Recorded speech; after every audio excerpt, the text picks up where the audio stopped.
Welcome to the module on fixed income securities corporate bond, where we will briefly describe the focus or purpose of the module.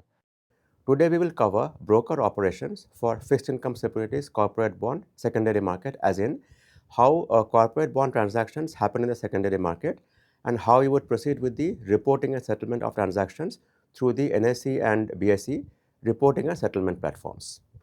So, we will discuss multiple aspects of the secondary market and secondary market transaction settlement for corporate bonds.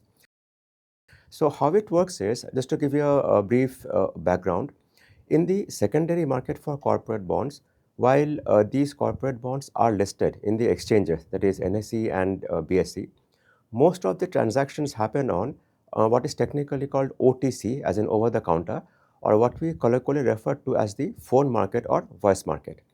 So, most of the negotiation, transaction, all these things happen over the phone, and the settlement happens over the designated reporting and settlement platforms provided by NSE and BSE. So, SEBI mandates that any transaction, the transaction may have happened OTC, as in over the counter, but the settlement should happen through the formal system. Somebody is tracking it, as in there's a reporting system, and settlement also happens through the system. What is the rationale behind it? In case counterparts were settling one to one, as in party ABC selling and party XYZ buying, in that case there would have been a counterparty risk. Counterparty risk, as in if I am selling, I have made the payment, but I am not receiving delivery, or if I have sold, I have given delivery, but I am not receiving payment. If it is routed through the formal system as in the reporting and settlement platform provided by NSE and BSE, then it is that much more safe and there is no counterparty risk. So, what are these reporting and settlement platforms? There are two. NSE, it is called CBRICS, that is CBRICS, and there is BSE. So, BSE, it was called ICCL earlier, now it is called NDS RST, that is Negotiated Dealing System, Reporting, Settlement and Trading. So, basically we will discuss the settlement and back office operations for corporate bonds.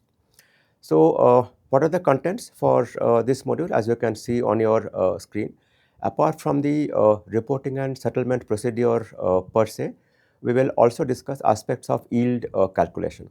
So, if you are a personnel of the operations back office of the entity, you may not calculate yields. That is done either by the dealer or by the system at your end, but you should know the basics of how it is done, so that when you get a number like 9.87% or 7.57%, where that number has come from, and of course the reporting aspects and settlement aspects at NSE BRICS and BSE NDS RST, and the payment obligations.